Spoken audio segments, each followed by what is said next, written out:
Баршаңызға сәлем. Бүгін біз итальяндық тағам жасаймыз. Алдымен кастрюльге сүті қайнатып, спагетти немесе кез келген макаронды пісіріп аламыз. Суға аздап тұз саламыз. Бұл соус Италияның Болонья деген қаласының құрметіне аталған. Демек, бұл жерде ең бастысы осы соус, яғни болонезе соусы.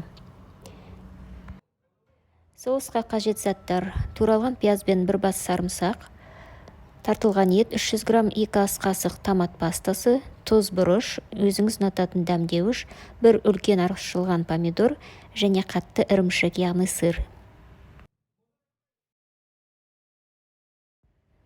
Табаға майды құйып, пиязды жақсылап қуырамыз әдемілеп, сарымсақты теркадан өткізіп немесе жаншып, немесе сақтап турап қосамыз.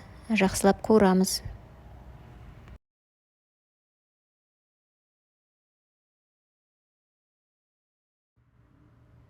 Тартылған етімізді қосамыз.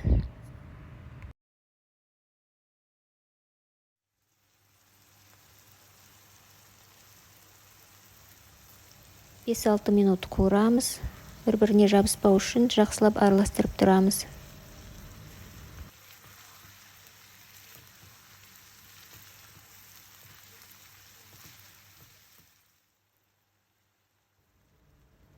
Тұзын, бұрышын қосамыз.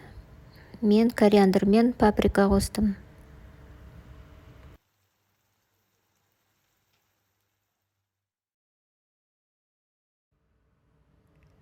Енді томат пастасын қосамыз. Ашылған, туралған помидорымызды қосамыз.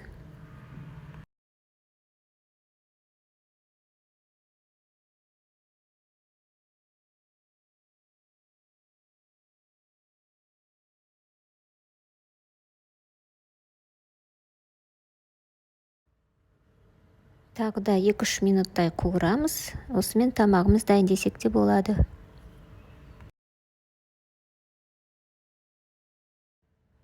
Сіз өз қалауыңыз бойынша спагетти мен соусты кастрюльге салып, бірге араластырып алсаңыз болады. Немесе осылайша бірінші спагеттиді салып, үстінен соус салсаңыз да болады. Және ең соңында теркадан өткізілген ірімшікті үстіне себеміз.